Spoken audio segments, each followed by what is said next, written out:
നമസ്കാരം, വിപ്ര ന്യൂസിലേക്ക് സ്വാഗതം. ഇന്നത്തെ പ്രധാന വാർത്തകൾ.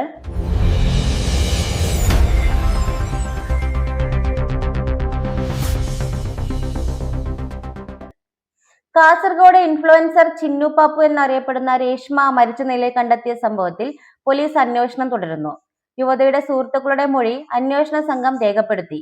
ചിന്നു പാപ്പു താമസിച്ചിരുന്ന കാസർഗോഡ് ചൌക്കിയിലെ വാടക വീട്ടിലെത്തിയവരെ കുറിച്ച് പോലീസ് അന്വേഷണം ആരംഭിച്ചിട്ടുണ്ട്.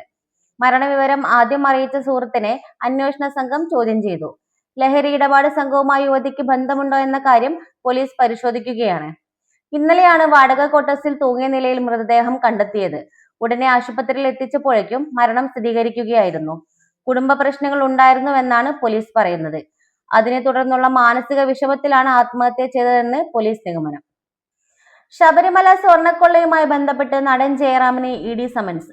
ചോദ്യം ചെയ്യലിന് ഹാജരാകാൻ നോട്ടീസ് നൽകി. ഇന്നലെയാണ് നോട്ടീസ് അയച്ചത്. അടുത്ത ആഴ്ച ഹാജരാകണമെന്നാണ് നോട്ടീസിലെ നിർദ്ദേശം. സ്വർണ്ണക്കൊള്ളയിലെ ഒന്നാം പ്രതി ഉണ്ണികൃഷ്ണൻ പോറ്റിയുമായുള്ള ബന്ധത്തിലാണ് നടപടി. ശബരിമലയിലെ സ്വർണം ഉപയോഗിച്ച് പ്രതികൾ ഏതെങ്കിലും തരത്തിലുള്ള സാമ്പത്തിക നേട്ടം ഉണ്ടാക്കിയിട്ടുണ്ടോ എന്നതിലാണ് ഇ.ഡിയുടെ പരിശോധന നടക്കുന്നത്. ഇതിൽ പോറ്റിയുമായുള്ള സാമ്പത്തിക ഇടപാടുകളിലാണ് ഇ.ഡിയുടെ സമൻസ് ജയറാമിന് ലഭിച്ചിരിക്കുന്നത്. കഴിഞ്ഞ ദിവസമാണ് നടന് സമൻസ് ലഭിച്ചത്. അടുത്ത ആഴ്ചയിലായിരിക്കും ചോദ്യം ചെയ്യൽ നടക്കുക. സ്വർണ്ണക്കൊള്ളയിൽ പ്രതികൾക്കപ്പുറത്തേക്ക് 12 പേർക്കാണ് ഇ.ഡി തുടക്കത്തിൽ സമൻസ് അയച്ചിരിക്കുന്നത്. ഇതിൽ 3 പേർ മാത്രമാണ് SITയുടെ പ്രതിപട്ടികയിലുള്ളത്. സംസ്ഥാനത്ത് ഇന്ന് വിവിധയിടങ്ങളിൽ നേരിയ മഴയ്ക്ക് സാധ്യതയുണ്ടെന്ന് കേന്ദ്ര കാലാവസ്ഥാ വകുപ്പിന്റെ അറിയിപ്പ്. മഴ സാധ്യത കണക്കിലെടുത്ത് 3 ജില്ലകളിൽ കാലാവസ്ഥാ വകുപ്പ് ഗ്രീൻ അലർട്ട് പ്രഖ്യാപിച്ചു. ആലപ്പുഴ, എറണാകുളം, കണ്ണൂർ എന്നീ ജില്ലകളിലാണ് നിലവിൽ മുന്നറിയിപ്പുള്ളത്. ഇന്ന് നേരിയ മഴയ്ക്ക് സാധ്യതയുണ്ടെങ്കിലും വരും ദിവസങ്ങളിൽ കേരളത്തിൽ പൊതുവെ വരണ്ട കാലാവസ്ഥയായിരിക്കും അനുഭവപ്പെടുകയെന്ന് കാലാവസ്ഥാ നിരീക്ഷണ കേന്ദ്രം വ്യക്തമാക്കുന്നു. അന്തരീക്ഷം വരണ്ടതാകുന്നതോടെ പകൽ സമയങ്ങളിൽ ചൂട് ഗണ്യമായി വർദ്ധിക്കാൻ സാധ്യതയുണ്ട്. കടുത്ത സാമ്പത്തിക പ്രതിസന്ധി കാരണം നടി ശോഭനയ്ക്ക് ഡി.ലിറ്റ് നൽകാൻ പണമില്ല.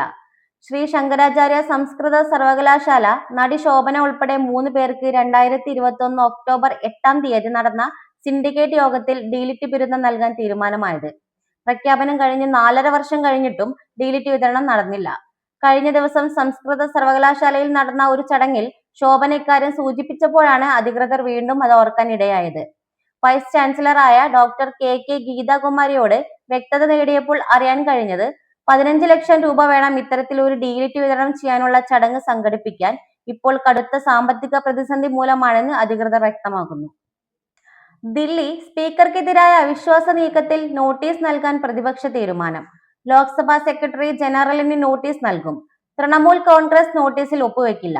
വനിതാ എംപിമാർക്കെതിരെ സ്പീക്കർ അസത്യം പറഞ്ഞുവെന്നും സർക്കാരിന് വേണ്ടി പ്രവർത്തിക്കുമെന്നും ചൂണ്ടിക്കാട്ടിയാണ് നോട്ടീസ് നൽകുന്നത്.